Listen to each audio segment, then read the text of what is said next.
This is the objectives of our presentation. The first objective is to analyze the main function and parts of the digestive system. The second objective is to discuss the different diseases of the digestive system and for us to know their preventions, cure for that types of disease. Third is to know the digestive system problems and remedies. Before we proceed in discussing the different types of disease and disorder, let's introduce first the main function of digestive system. The digestive system is made up of the digestive tract and other organs like the liver, pancreas, and gallbladder. It is where your body breaks down food and absorbs nutrients. The digestive system is a long twisting tube that starts at the mouth and goes through the esophagus, stomach, small intestine, large intestine, and ends at the anus. We chose to explain the digestive system. The food we eat is broken down into tiny pieces by the digestive system, providing us with the energy and nutrients we require to survive. We obtain simple sugars from starches, fatty acids, and glycerol from lipids, and amino acid from protein during the breakdown of meal. This is the parts of the digestive system: mouth, esophagus, stomach, small intestine, large intestine, rectum, and anus. Mouth. When you eat, your teeth chew food into smaller pieces. Glands in your cheeks and under your tongue make saliva that coats the food. This makes it easier to chew and swallow. Saliva also contains enzymes that start to digest the carbohydrates in foods. Esophagus is a tube that carries food from the mouth to the stomach after it is swallowed.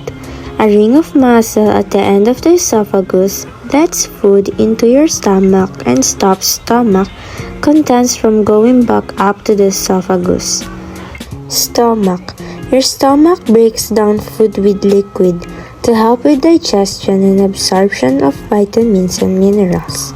Small intestine. The small intestine of an adult is around 5 meters long and made up of many bends and folds. The large surface area helps proteins, fatty acids, sugars, vitamins, and minerals pass through its wall into the blood. Most of the chemical digestion of proteins, fats, and carbohydrates happens in the small intestine. Large intestine, rectum, and anus. Your large intestine absorbs water, minerals, and vitamins. Undigested fiber is mixed with mucus and bacteria, which break down some of the fiber to keep the large intestine healthy. Solid bowel motions are formed and stay in the last part of the large intestine before leaving the body through the anus as a bowel movement. Diseases or disorders. First is gastritis. Gastritis is when your stomach lining is inflamed, irritated, swollen, and red. The preventions for this disease is first, engage in hand washing habits. Second is manage stressful situations to reduce the chance of having stress-induced gastritis. Third is avoid eating spicy foods. Fourth is limit caffeine consumption. And fifth is limit alcohol consumption. Fastest way to cure gastritis is by the use of acid blockers, which relieves the pain and encourages healing. The second disease or disorder is called achalasia. Achalasia is a motility disorder in which the esophagus empties slowly. The delay results from poor opening of the lower esophageal sphincter, in association with the loss of the normal, orderly muscle activity that propels food and liquids along the esophagus into the stomach. Preventions and cures. Achalasia patients need to eat slowly, chew very well, drink plenty of water with meals, and avoid eating near bedtime. Third is ulcer. Ulcer is an open, painful sore. Peptic ulcers affect the stomach and the upper part of the small intestine, called the duodenum.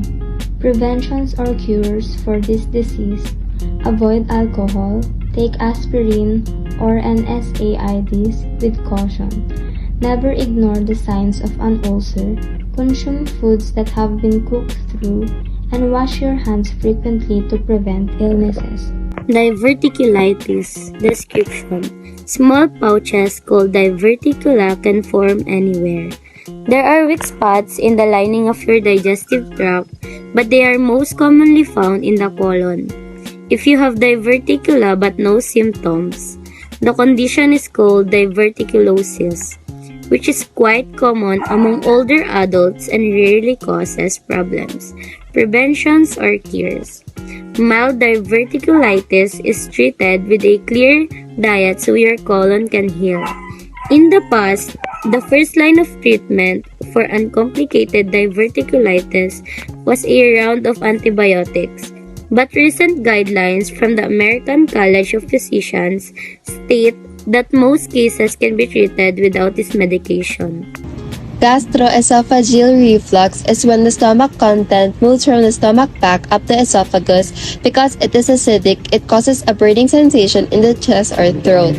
Preventions and cure: eat smaller and more frequent meals each day instead of a few large meals. This promotes digestion and can aid in preventing heartburn.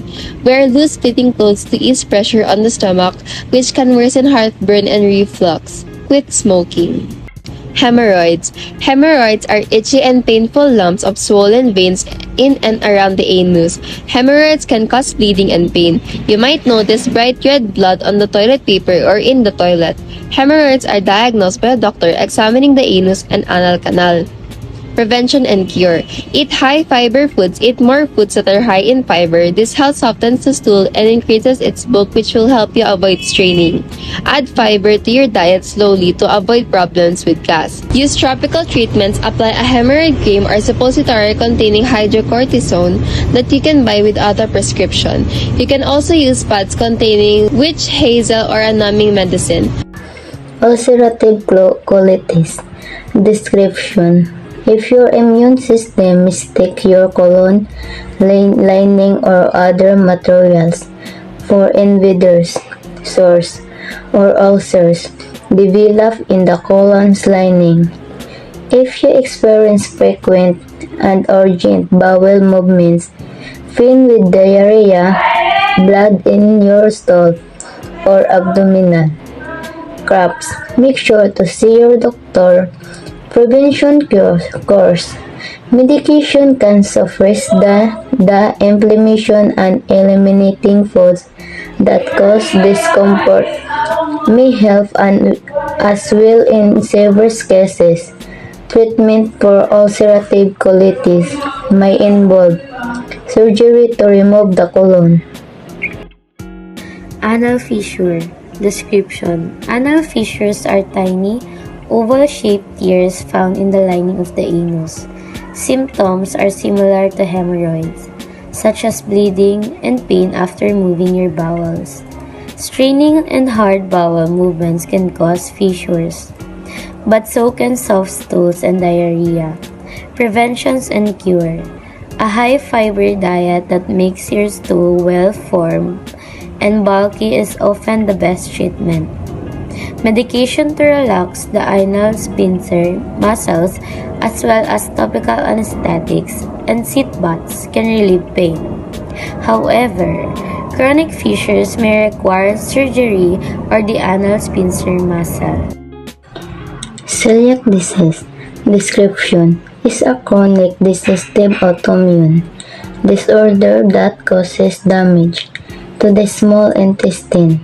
In this condition, the immune system reacts to gluten consumed in foods or beverage.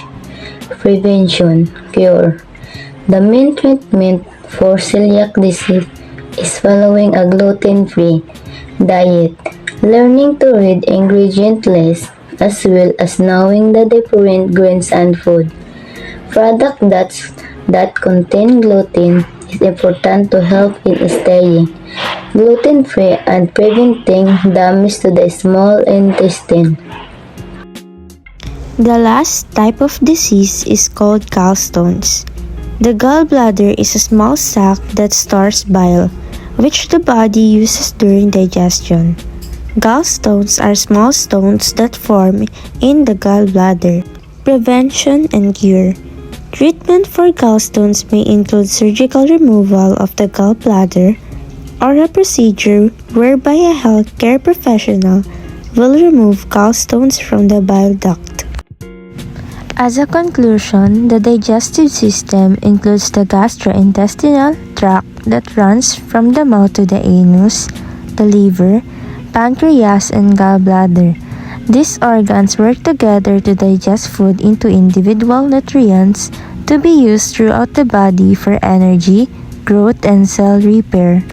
Many different diseases affect the digestive tract. Some conditions are acute, while others are chronic. Symptoms may vary from day to day or come and go. Being aware of your symptoms when they occur, for how long, and if they are more severe after eating certain foods or performing certain activities that can help in identifying the correct cause of your digestive issues.